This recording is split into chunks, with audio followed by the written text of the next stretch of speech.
noite. Boa noite a todos.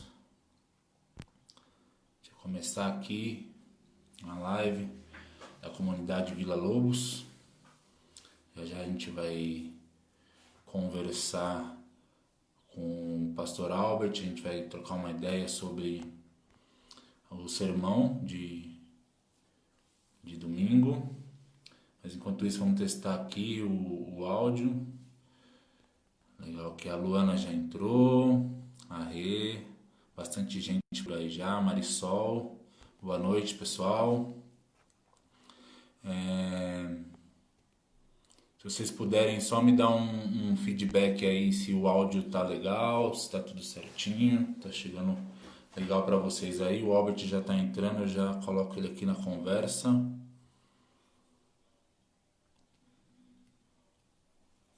Salve, Guilherme. A Cleusa tá por aí também.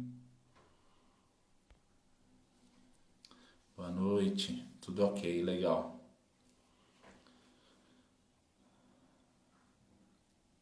Nossa, que legal. Bastante gente entrando. Acho que o Albert já mandou aqui. Deixa eu só aceitar.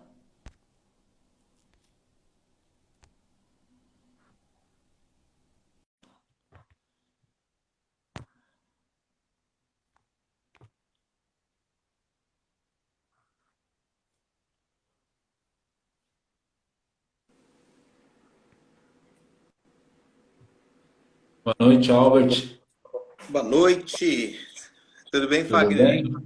Tudo já, graças a Deus. Tudo tranquilo. Já tem uma galera entrando aí. Legal, Tava muito bom, vendo. muito bom. Muito bom ter todos vocês aqui. Muito bom a gente poder bater esse papo aqui sobre as coisas do reino, sobre as coisas espirituais. Muito legal. Espero que seja bem edificante. E se a galera aí tiver perguntas ao longo do nosso encontro, pode fazer. O que eu não souber, o Fagner responde.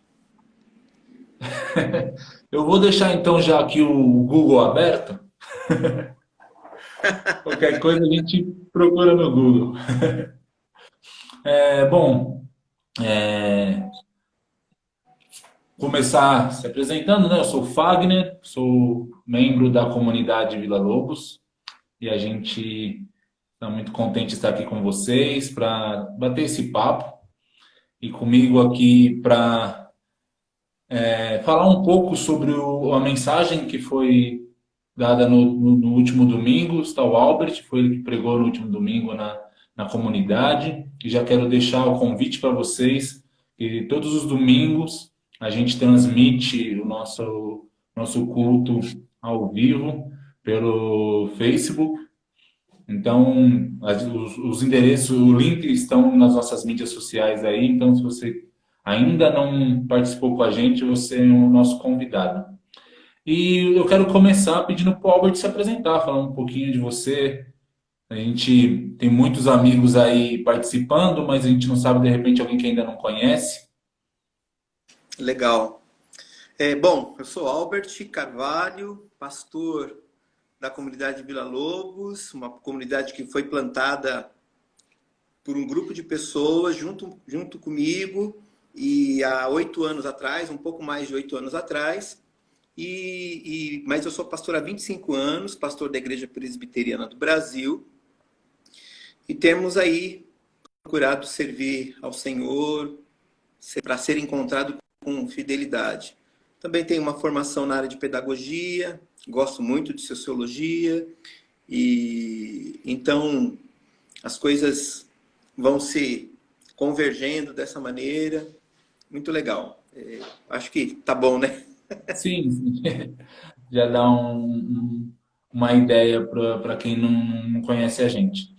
E eu quero pedir, Albert, que você comece, então, dando um resumo do que foi o sermão. Muitos de nós aqui já assistiu, né? Mas, de qualquer forma, acho que é bom dar um resumo do qual que é o assunto, o Claro. tema, os tópicos. Falar um pouco dessa série que começou domingo agora, né? A série. Exatamente. A gente começou uma série nesse último domingo e o tema da série é Help, né? Socorro. E a ideia da série é entendermos alguns pedidos de socorro que surgem nesse tempo, que surgem nessa época, né? Como reflexo da pandemia, né? E dos questionamentos que as pessoas têm. Mas também surgem a partir de quatro perspectivas, né? Quatro demandas. Uma demanda pessoal, né? Então, a gente sabe que a pandemia e o isolamento, eles geraram muitas questões emocionais, né? Muitos pesos emocionais. Então, a primeira coisa é a gente pensar nesse sentido. Na semana que vem, a gente vai falar um pouco sobre esses pesos em relação à família, né? Como que o isolamento social, a pandemia e outras questões influenciaram e têm se tornado aí uma grande pressão familiar, gerando problemas, trazendo consequências. A gente vai pensar um pouco sobre isso. E as famílias estão pedindo socorro. Depois a gente quer falar um pouco numa perspectiva um pouco mais do ponto de vista do trabalho, porque também foi muito afetado, o ganho das pessoas foi afetado, e depois a gente quer pensar enquanto cidadão, né, os questionamentos, porque é um movimento político também, e a gente é um ser político, eu não vou falar de política, mas enquanto ser político que somos, cidadãos. Então a série visa responder essa pergunta, esse pedido de socorro, melhor dizendo, e na semana passada a gente trabalhou esse pedido de socorro para a alma da gente, para a psique da gente, para o coração de cada um de nós. Essa foi a ideia da semana passada e essa é a ideia geral da série Help, que está todo mundo convidado aí, quem ainda não participou, participar com a gente. Muito bom, muito bom. Então, Albert, a gente já tem aqui algumas perguntas que a gente convidou os nossos seguidores do Instagram para fazerem perguntas a partir do sermão, coisas que eles gostariam de questionar. E eu vou começar então com essa primeira pergunta, que é assim: como eu consigo descansar em Deus num momento de desespero ou dificuldade? Bom, primeiro que essa é uma pergunta bastante pertinente, né, Fagner? Porque se tem uma grande demanda real é que as pessoas elas não estão conseguindo descansar. E o convite de Jesus no texto que a gente refletiu no domingo, o texto está lá em Mateus capítulo 11, e o versículo 28 diz: Vinde a mim todos vocês que estão cansados. Como descansar já que eu estou cansado, né? E de uma forma simples, porém não simplória, é atendendo a esse convite de Jesus. Eu acho que uma das coisas que a gente precisa saber lidar de forma equilibrada é com essa suposta autonomia nossa, humanamente falando, na qual eu preciso ter todas as respostas, na qual eu preciso ter todos os caminhos, na qual eu preciso ter todos os direcionamentos, e eu não tenho. E essa é uma das questões, né? A gente não tem respostas para uma série de perguntas e mais especificamente para esse tempo. A gente tem suposições, a gente tem proposições, mas a gente não tem respostas. E não ter respostas faz com que nos sintamos muito cansados, né? Sobretudo, porque a gente também não encontra em outros lugares respostas. Todas as bases que nos dariam aquela segurança, aquela compreensão, poxa, é por aqui que eu vou, elas foram colocadas em xeque. As questões materiais foram colocadas em xeque, as questões psicológicas foram colocadas em xeque, científicas colocadas em xeque, né? Então, tudo aquilo que de alguma maneira dá segurança para o ser humano fez com que ele perdesse o chão. E aí Jesus chega e faz o seguinte: olha, você está sobrecarregado, você está cansado. E esse cansaço é o cansaço de procurar respostas mesmo, né? De procurar sentido para as coisas que perderam sentido. E esse cansaço também é porque as pessoas elas não aprenderam, mesmo muitos cristãos, eles estão num processo de aprendizagem sobre o que significa confiar em Deus, né?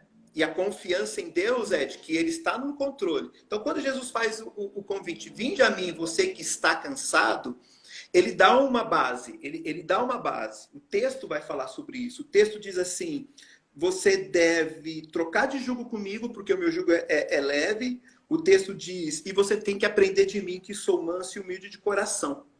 Quando você aprende de mim, que sou manso e humilde de coração, você troca de fardo, você vai encontrar o descanso que você precisa. Então, efetivamente, para a gente conseguir descansar nesse período, e em todos os momentos, né? Mas falando desse momento agora, a gente precisa olhar para o Senhor Jesus e aprender dele. O que ele tem a nos dizer, o que ele tem a nos orientar. Isso será o chão que foi perdido, no qual a gente vai conseguir andar novamente. Muito bom. Sobre esse cansaço, né, que foi dito e que a gente vê no texto, você diria que esse cansaço ele se deve exclusivamente ao fato desse momento de pandemia que nós estamos vivendo, ou as coisas meio que estão interligadas? Porque a gente, além da pandemia, os outros problemas continuam, né? A gente está tendo recentemente uma visibilidade muito grande sobre protestos, revoluções, sobre a questão mesmo da discriminação, o racismo, tem a questão política, tem um monte de outras coisas. Você entende essas coisas estão. Como você entende isso? Isso é conectado? Tudo isso colabora com o cansaço ou não? Não há dúvida, né? Nós vivemos numa sociedade em crise. Nós vivemos numa sociedade que ela se sente perdida. Todo mundo tem uma opinião, todo mundo tem uma percepção, todo mundo tem uma visão. E é mais ou menos assim, onde todo mundo manda, você não tem, porque todo mundo manda, então cada um tem a sua voz, cada um tem a sua maneira de perceber a vida. E isso não é de agora.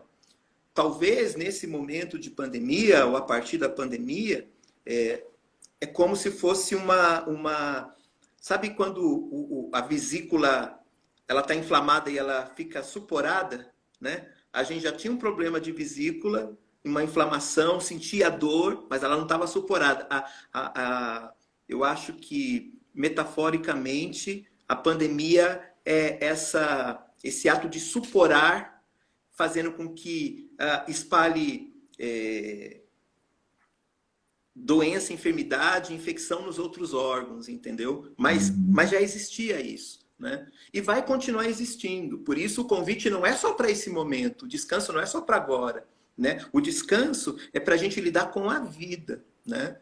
Porque a vida é complexa, a vida é difícil, a vida tem questões muito complicadas de serem elaboradas, de serem digeridas, né? Então, esse cansaço ele já vem, obviamente, né? Mas a pandemia faz suporar tudo aquilo que estava lá, aquela infecção escondida, que a gente não sabia e que de repente você tem que sair correndo para o hospital para fazer uma cirurgia de urgência porque o problema estourou, entendeu? Então, me parece que essa é uma questão que já vem caminhando com a humanidade. Certo. A próxima pergunta é assim: como falar que é preciso confiar em Deus para quem está sofrendo e não crê? Bom, é uma pergunta bastante complicada, né? Porque, de alguma maneira, a confiança ela é reflexo de fé, né? Então, quem vai falar para aquele que não crê deve mostrar como confiar, né? Não adianta eu pedir para alguém, você tem que acreditar em Deus. Se eu que estou dizendo isso, não demonstro essa confiança, não demonstro esse descanso, esse ato de descansar, né? Uma das coisas que me surpreende na Bíblia, que eu tô relendo o segundo livro dos Reis, né?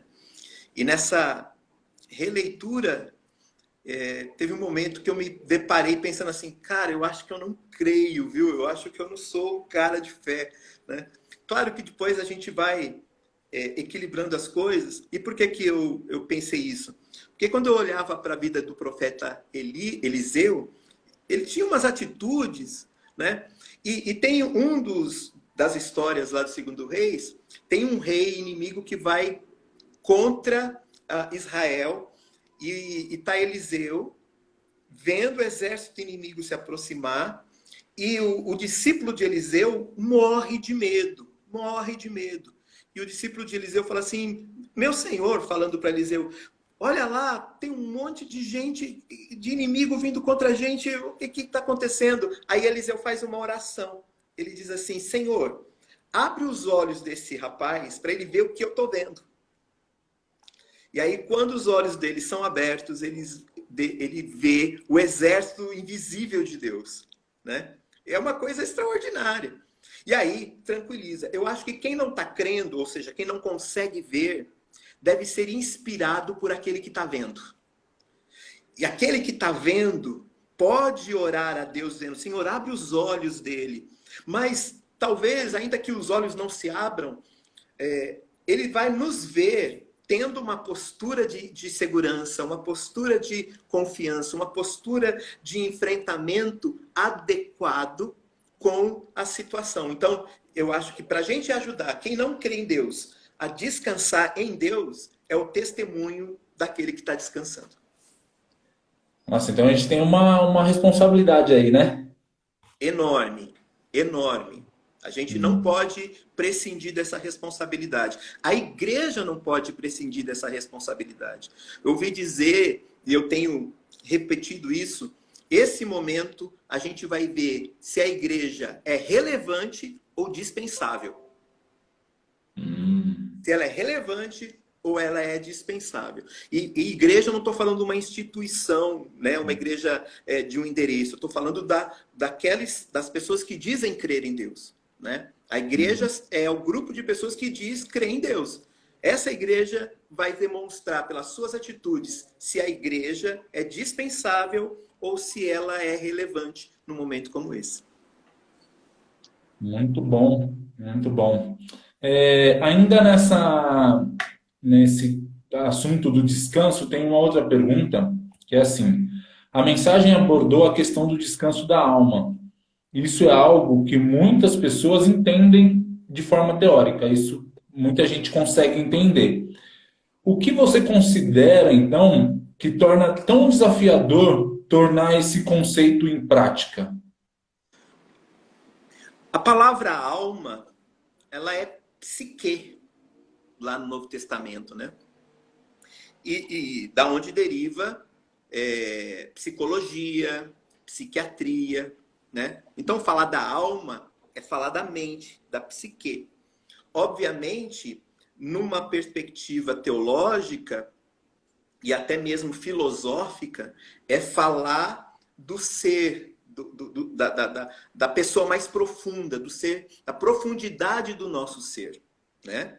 Então, quando a ideia é olhar para a alma, olhar para a psique, olhar para a pessoa e pensar no descanso nesse sentido, é pensar naquilo que faz a nossa mente se tornar aliviada, mais leve, né? E por que a mente? Porque aqui é o nosso painel de controle do corpo todo, né? Tanto que muitas pessoas, elas têm problemas psicossomáticos, né? Elas têm questões psicossomáticas que afetam o desenvolvimento, ou o bom desenvolvimento e o bom funcionamento de todo o seu corpo, de todo o seu organismo. Então, se a mente... Tem até uma frase antiga, né? Mente sã, corpo são.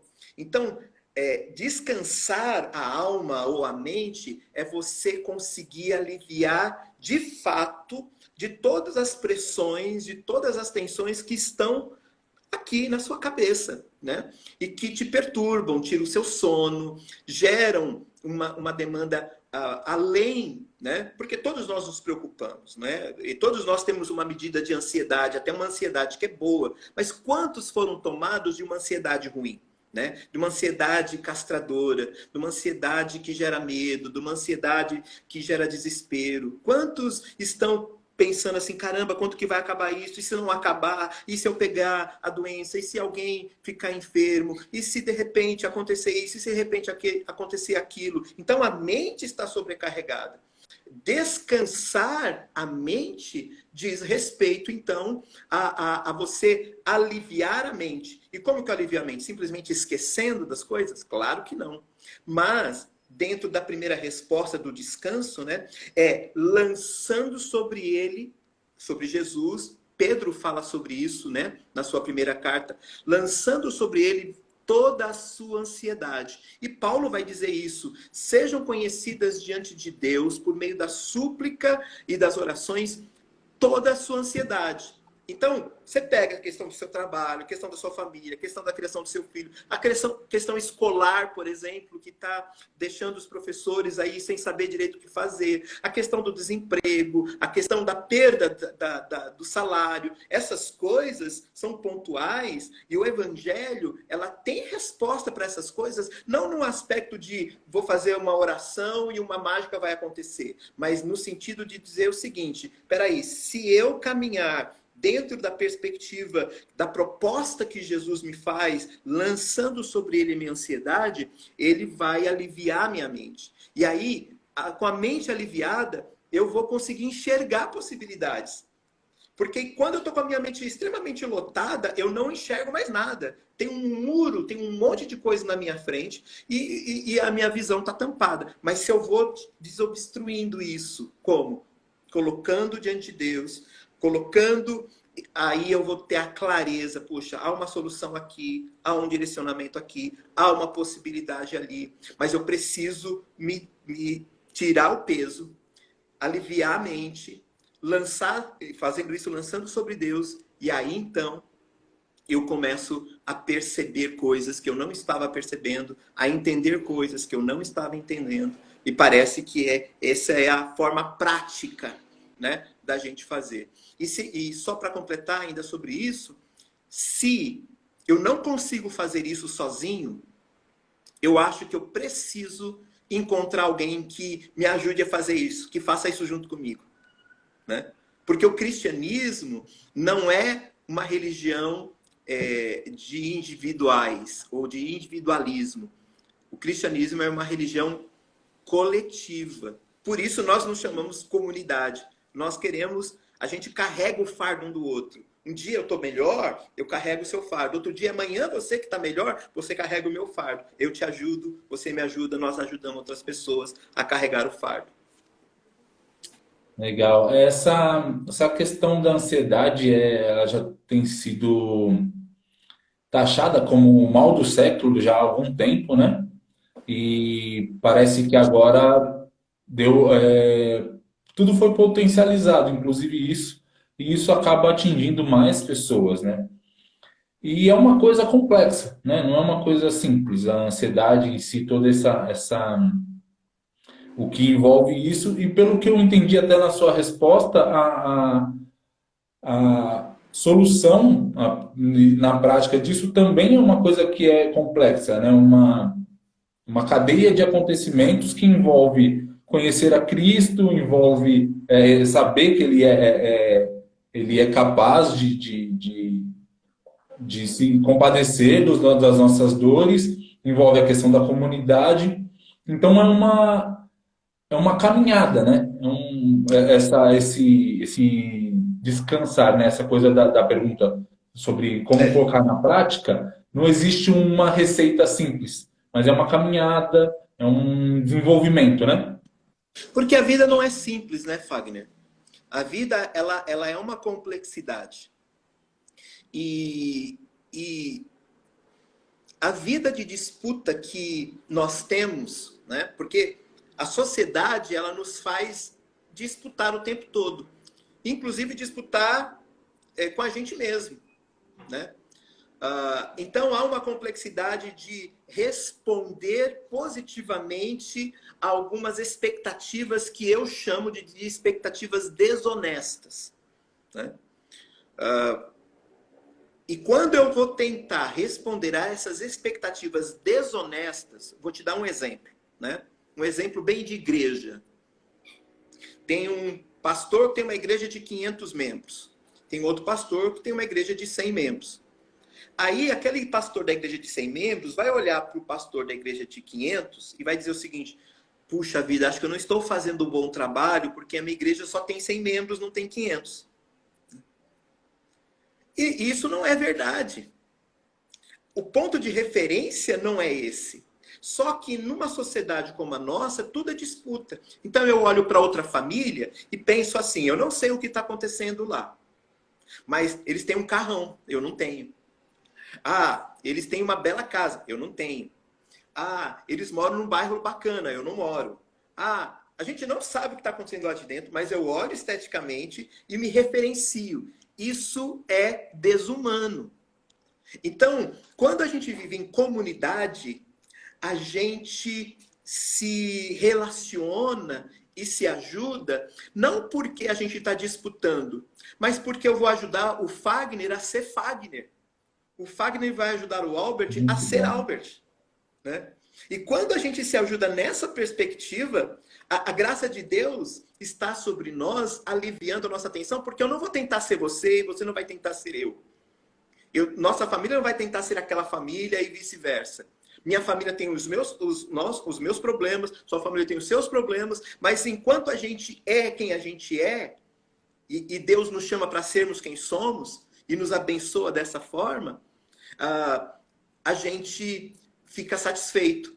Por isso que me parece que quando a Bíblia diz assim, ama o seu próximo como a si mesmo, quando você não consegue se olhar e se amar em que sentido?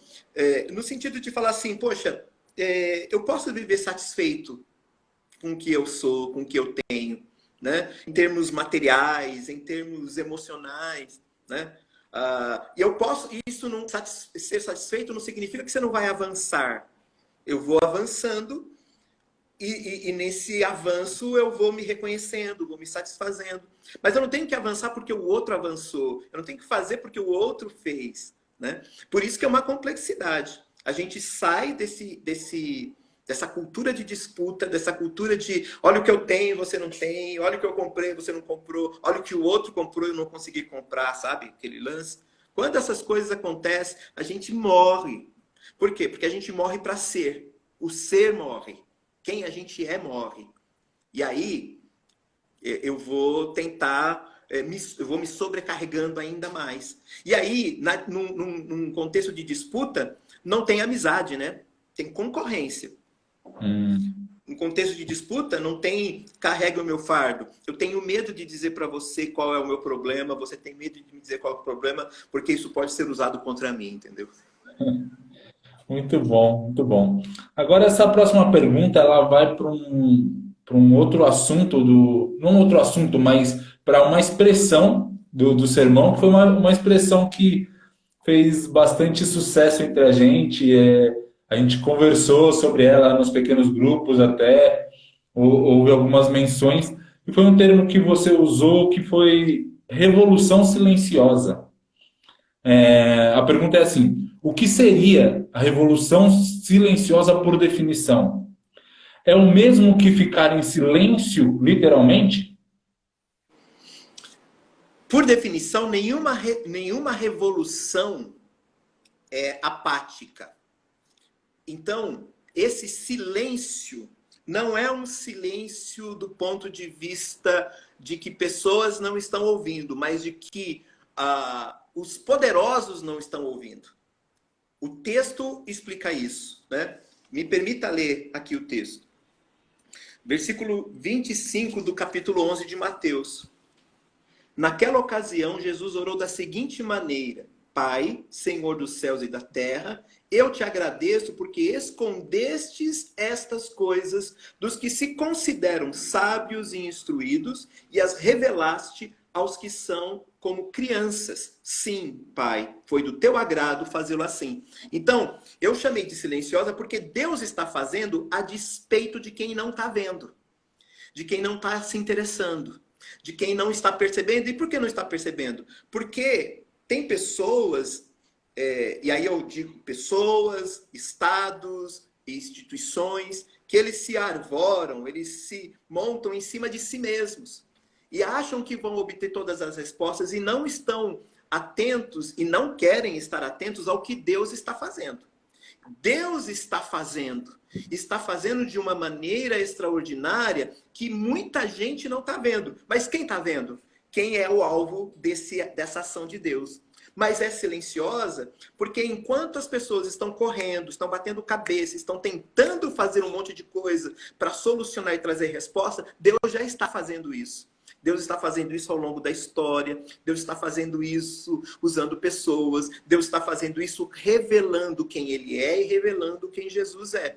E as pessoas estão ocupadas demais. Então, eu costumo dizer que é mais ou menos assim, como a água que infiltra. Eu estou com um problema de infiltração lá na minha casa, né? E aí, chega uma hora... Quando começou esse problema, eu não sabia. Quando começa a aparecer mancha, puxa, tem uma infiltração. Ó, mas quanto tempo que a infiltração está acontecendo? Percebe? Então ela é silenciosa porque tem muita gente que não está ouvindo ou que não quer ouvir, mas não significa que ser silenciosa seja menos impactante. Ela vai impactar. Esse é um primeiro aspecto. O segundo aspecto é que ela é silenciosa porque Deus está ouvindo e acolhendo aqueles que ninguém está ouvindo e acolhendo. Que ninguém está vendo.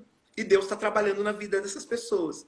Então é silenciosa porque o coração dessas pessoas está sendo impactado. O coração dessas pessoas está sendo alcançado. Elas sabem o que está acontecendo dentro delas. Ninguém mais sabe. Vai chegar um momento, e aí eu convido você e quem está aí a ver semana que vem, chega um momento que todo mundo começa a ver. Vai ver. A série começou domingo, né? Ela começa como uma revolução silenciosa, Deus está fazendo, mas essa revolução será percebida, será vista. Mas ela é silenciosa porque Deus está fazendo a despeito de muitos não estarem ouvindo, e Deus está fazendo internamente, ninguém está sabendo ainda o que está acontecendo. Mas há uma revolução que começa lá dentro da gente. Legal, muito legal.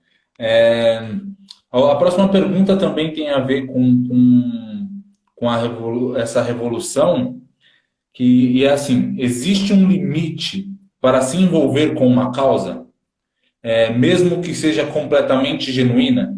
Tem um limite aí? Porque no sermão você até deu alguns exemplos, né, de pessoas, a forma de encarar de fazer parte dessa revolução.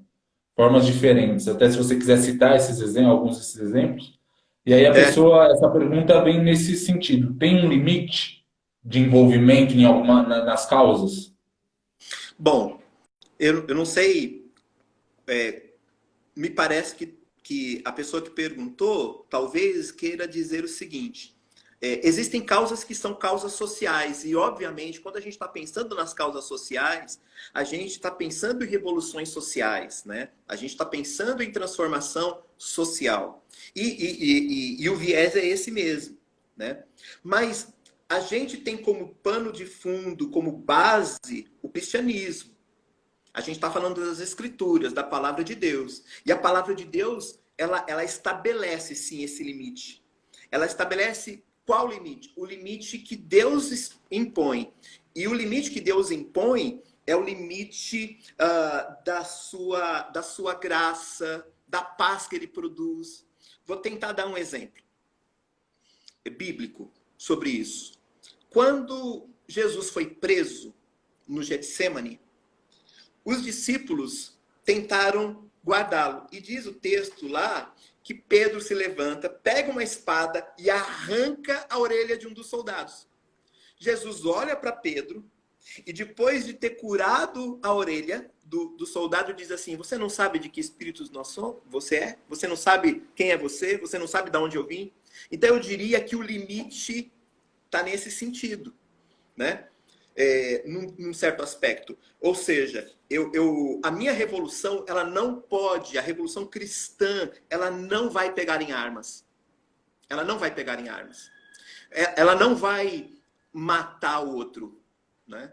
Ela não vai odiar o outro. É a revolução que efetivamente sofre, mas pelo seu sofrimento exemplifica e aguarda efetivamente as transformações acontecerem. E elas acontecem. A história está aí para mostrar que elas acontecem. O exemplo que eu dei, eu citei duas formas, né? Você pode seguir o exemplo falando sobre o racismo de Martin Luther King, ou você pode seguir o exemplo de Malcolm X. O Luther King Jr., ou Dr. King, ele gerou a mudança dele, a postura dele gerou políticas sociais, transformação nas políticas sociais. Você pode olhar, é óbvio que houve também a contribuição do Malcolm X. Ninguém está negando isso. Ninguém está negando a sua importância, ninguém está negando, mas ele fazia por aquilo que ele acreditava, assim como o Dr. King. Mas o Dr. King, ele inclusive recebeu o Prêmio Nobel da Paz em 1964. E ele, ao mesmo tempo, pela política e ele foi perseguido, foi vigiado pelo FBI na sua época. Ele foi considerado o negro mais perigoso do mundo. Né? Parece contraditório, né? Exatamente. Então percebe que revolução é essa? Ele foi considerado o negro mais perigoso do mundo. E o seu assassinato, inclusive, embora um homem tenha assumido a exclusividade disso, o que sempre se comentou e se cogitou foi de que o governo norte-americano estava por trás desse assassinato, pelo que ele representava. Ele representava um perigo eminente. Por quê? Porque ele pegava em armas. Se você pega em armas, então você é um revolucionário, mas você é considerado um terrorista. Então você dá motivo para te matarem. Mas quando você é morto sem ter motivo, então esse é o efetivo perigo. Então eu diria, respondendo a pergunta, sim, existe um limite para nós cristãos. Porque nós não somos nem de direita e nem esquerda. E me desculpe se alguém está nos ouvindo ou me ouvindo e acha que tem que ser de direita ou de esquerda, eu não acho que tem que ser. O cristão não deveria ser. Nem de direita nem de esquerda. O cristão é pelo reino. Pelo reino de Deus. É o reino que transforma. A revolução que se externaliza é a revolução do reino. E não se eu sou de direita ou sou de esquerda. Se eu penso assim ou se eu penso assado. Por isso, uma das coisas que eu coloquei no domingo foi que o descanso da mente faz com que nós tenhamos a mente de Cristo. E termos a mente de Cristo faz com que a minha perspectiva seja do reino. Venha o teu reino, seja feita a tua vontade. Esse é o limite. Muito bom, muito bom. Muito legal pensar, legal assim, e ao mesmo tempo dar um peso, pensar que tanto no começo da conversa quanto agora foi colocado essa questão da responsabilidade do papel do cristão e da igreja, né? No caso, quando você falou respondeu a pergunta de como falar para a pessoa que não crê, e agora também sobre essa coisa, esse exemplo que você deu, por exemplo, do Dr. King, que essa revolução que começou nele silenciosamente, ela causou um efeito para fora dele. Nesse aspecto, eu gostaria que você falasse alguma coisa, não no aspecto se a igreja está fazendo ou não está fazendo, mas o que você entende quanto o papel da igreja nessa revolução, nesse momento que a gente está vivendo? Eu sei que isso é muito complexo, muito amplo, mas o que você achar relevante, assim, nesse aspecto dessa revolução, nós como Igreja de Cristo, existem muitas coisas que podem ser feitas, né? Assim como o Dr. King, outros cristãos fizeram outras coisas em outras áreas, né? Pensando na nossa realidade, por exemplo, como comunidade Vila Lobos, o que você enxerga, o que você pode deixar para a gente como mensagem nesse momento que a gente O mundo pede uma revolução. No momento que a gente está Sim. vivendo, a gente Bom, precisa de uma revolução. como você disse, ela é uma pergunta muito ampla, né? E eu vou tentar não ser simplista. Eu disse ainda agora que um dos questionamentos que vai se levantar, ou que está se levantando, e que vai se efetivar com todo esse aspecto da pandemia, é se a igreja se tornará desnecessária ou se ela é relevante. A gente busca ser uma comunidade relevante. Aliás, essa é uma dos pilares, né? Podemos assim dizer, sermos uma comunidade relevante. Mas a relevância é uma relevância bíblica, uma relevância daquilo que Deus responde. Então, me parece que para a gente poder ser efetivo nisso, algumas coisas são importantes. A primeira, a gente precisa entender quais perguntas estão sendo feitas e por quem está sendo feita, né? Porque a igreja precisa ser resposta a essas perguntas, né? Às vezes, e tem até uma coisa que, como se fosse um chavão, né? Quando eu obtenho as respostas, vem o mundo, faz outras perguntas. Uma coisa mais ou menos parecida. O mundo ele está em constante mudança, então ele está fazendo novas perguntas. Eu preciso ouvir essas perguntas, né? Porque senão eu não serei relevante. Talvez eu queira apresentar respostas que foram apresentadas há 100 anos atrás. Ou a maneira de apresentar a resposta de 100 anos atrás. Então eu preciso entender quais são as perguntas. Nós temos demandas e perguntas muito importantes que nós precisamos ouvir nos dias de hoje. A segunda coisa é entender que as escrituras continuam sendo respostas. Continua sendo resposta. De fato, a Bíblia é atual. Ela é atualíssima e a gente não pode descartar. É claro que nessa atualização, ou nessa atualização da Bíblia ou das Escrituras, eu preciso levar em consideração como é que eu aplico essa resposta às perguntas que estão sendo levantadas. Mas algumas perguntas, algumas demandas, elas são antigas, elas não são de agora. E uma outra coisa que eu entendo sobre essa relevância é que nós precisamos ser propositivos. Me parece que a igreja está sempre atrás. Está sempre atrás, né? Há muito tempo atrás, o Caio Fábio, ele disse uma coisa, né? Sobre a igreja, e que eu acho que continua valendo para os dias de hoje, né? Embora muita gente saiba das controvérsias do Caio Fábio hoje, né? Mas o que é verdade, isso não importa o tempo. Ele disse assim, a igreja teve acho que na década de 70, 1974, tinha uma coisa assim, gente querendo sair do Brasil por causa de política, etc, né? E aí lançaram um slogan assim, ame-o ou deixe-o. E aí depois, em resposta a esse ame-o ou deixe-o, falaram assim, o último que sair apague a luz. Me parece que a igreja está sempre apagando a luz. Está sempre sendo... Então, eu acho que a gente tem que ser proposta. A gente tem que ser vanguarda. Se você olhar para a história, a igreja sempre foi vanguarda. Universidade nasceu com crente. Os cientistas antigos, eles eram cristãos. Eles não colocavam paralelo Deus e a ciência. Eu acho que a própria igreja faz esse movimento horrível de se colocar paralelamente. Não, absolutamente. Não é dessa forma. Então, a palavra, ela é resposta, mas ela também é proposta.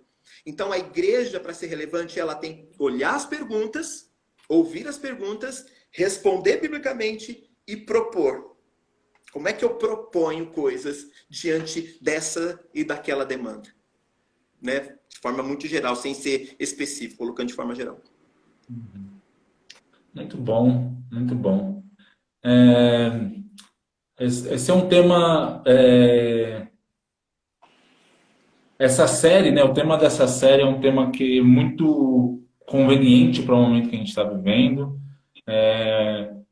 Eu acho que é muito propício e ele é muito maior, né, do que só esse sermão. E por isso eu quero deixar esse convite, porque vale a pena para os nossos seguidores, aí, os nossos ouvintes, nos acompanharem nos próximos domingos aí.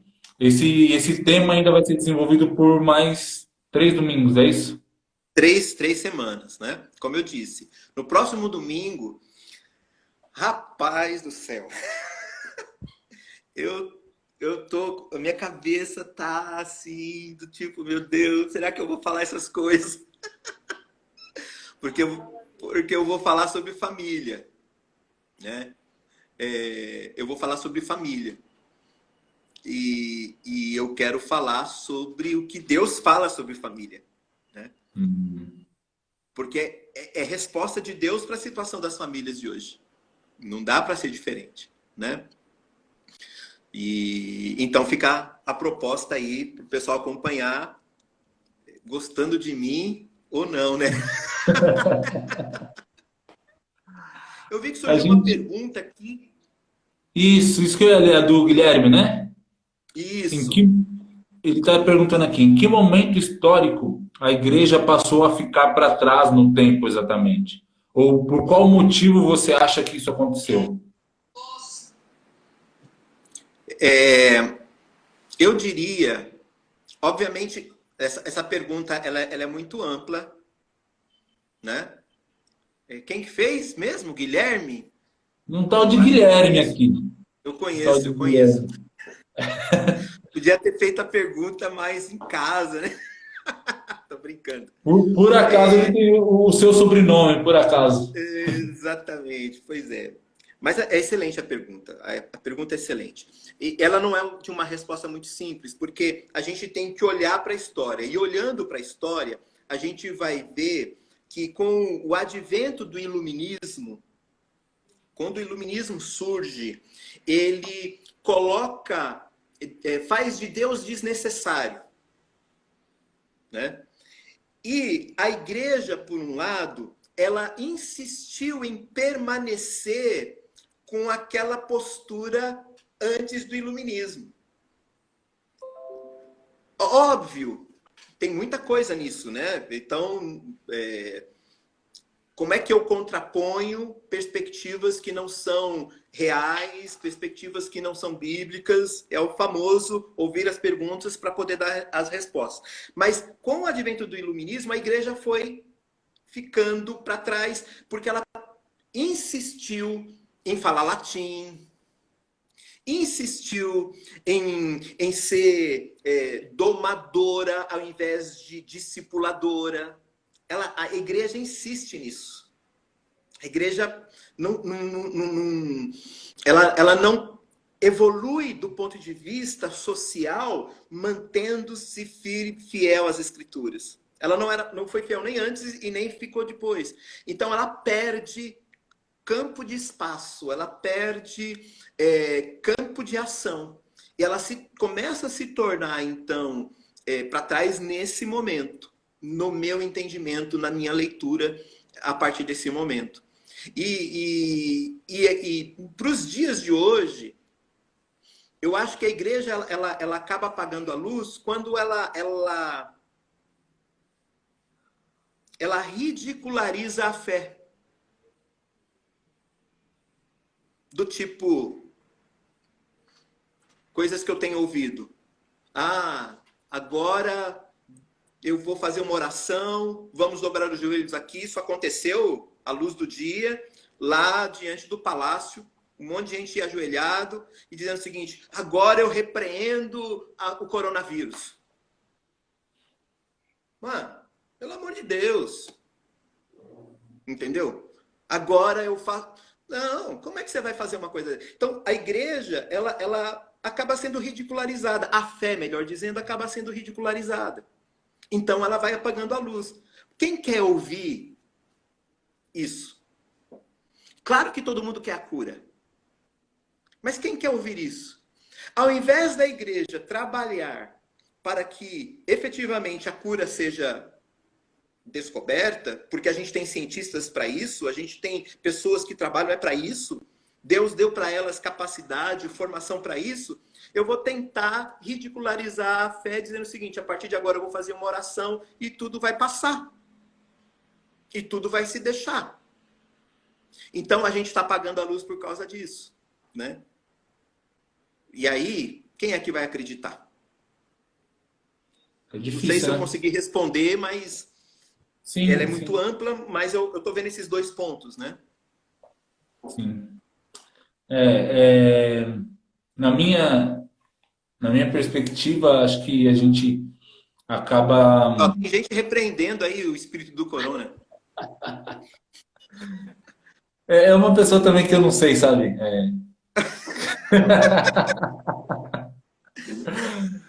Não sei, esses dois meninos aí, esses dois meninos que estão falando aí, eu não sei. Eles sempre dão dessas. Mas deixa eu ver, Pois é. O Teve uma Marcelo pergunta legal perguntou. aí do Marcelo, né? Eu tô tentando voltar aqui, minha tela deu um tilt. Deixa eu ver. Dá para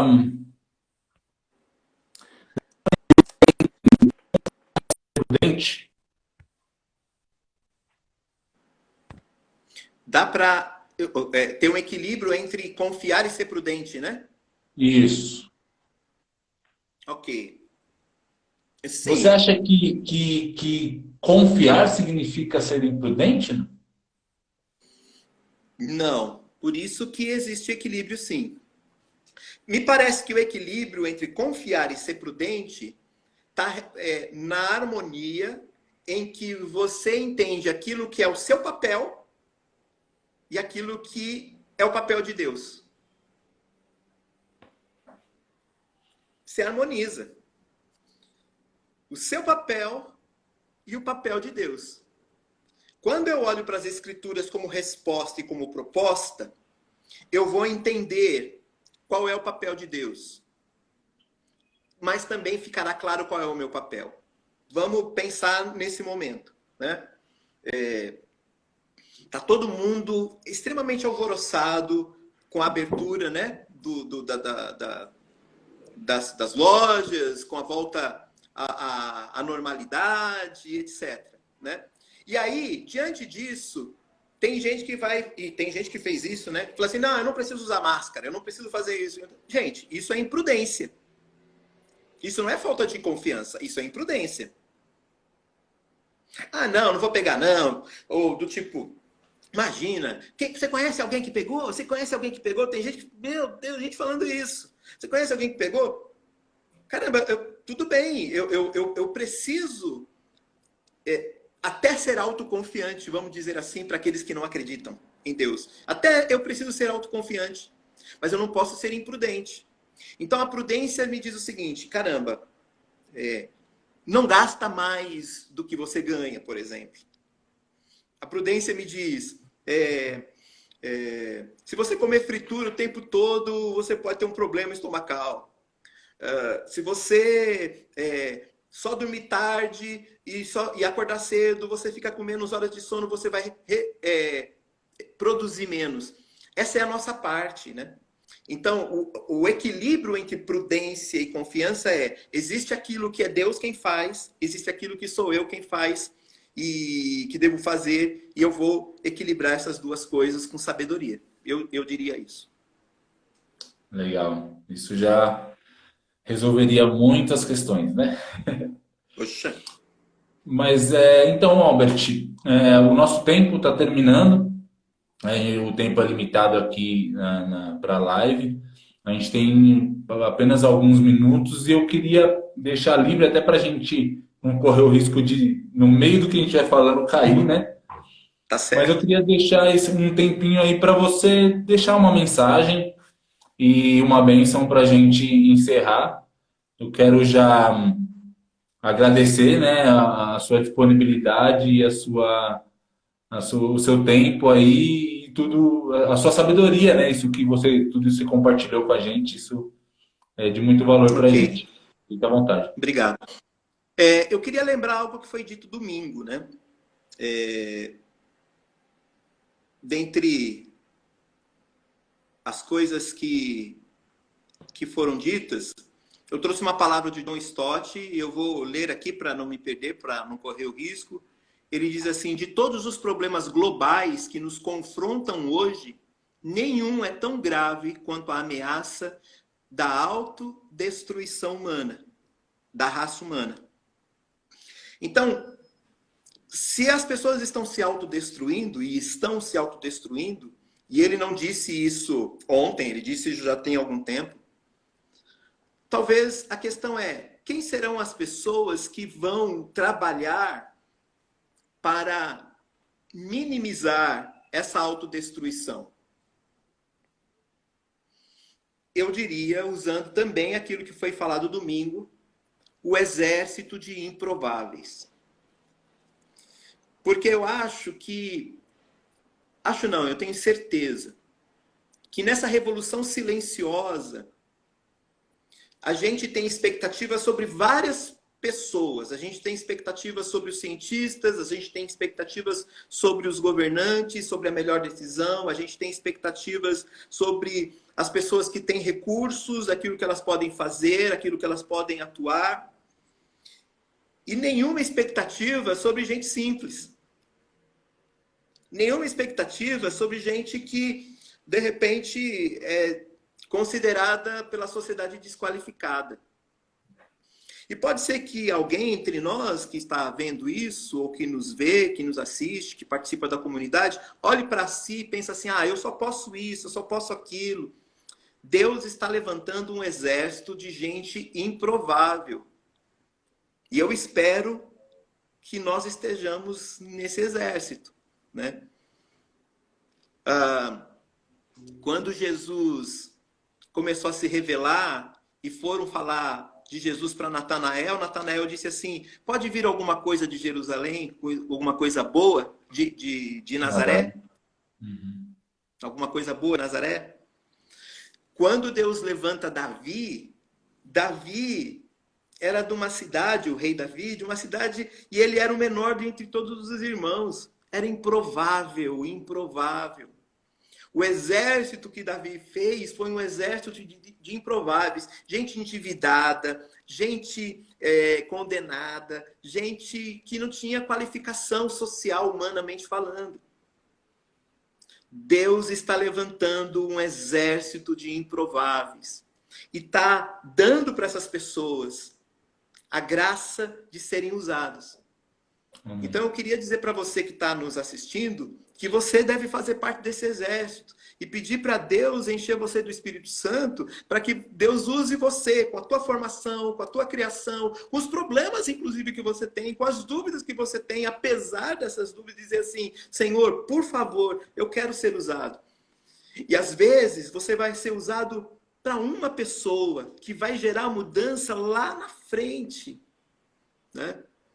Então, é isso que Deus está fazendo. Por isso é uma revolução silenciosa. Ninguém está olhando para a gente. Mas daqui a pouco, coisas extraordinárias vão acontecer. Era isso que eu queria dizer. Espero que Deus abençoe. Obrigado por todos que estiveram aí. Obrigado pela oportunidade da gente bater esse papo. Amém. Eu acho que vai cair a qualquer minuto. Então, muito obrigado a todos que participaram. A Cida perguntou se vai ter mais. Eu arrisco dizer Opa, que acho que sim. sim, né? Ninguém me falou nada, mas eu já arrisco dizer que sim. E espero que vocês aproveitem e falem para os seus amigos também que logo, logo teremos mais. E no domingo, com certeza, teremos aí um outro sermão, a continuação dessa série. Deus Eu abençoe todos espero vocês vocês. lá, espero o pessoal para a gente participar juntos domingo. Acho que vai ser bênção de novo. Amém. Deus abençoe, Albert. Até a próxima aí. Valeu. Tchau, Até a tchau. próxima. Tchau, pessoal. Obrigado aí, viu? Um abraço para todos.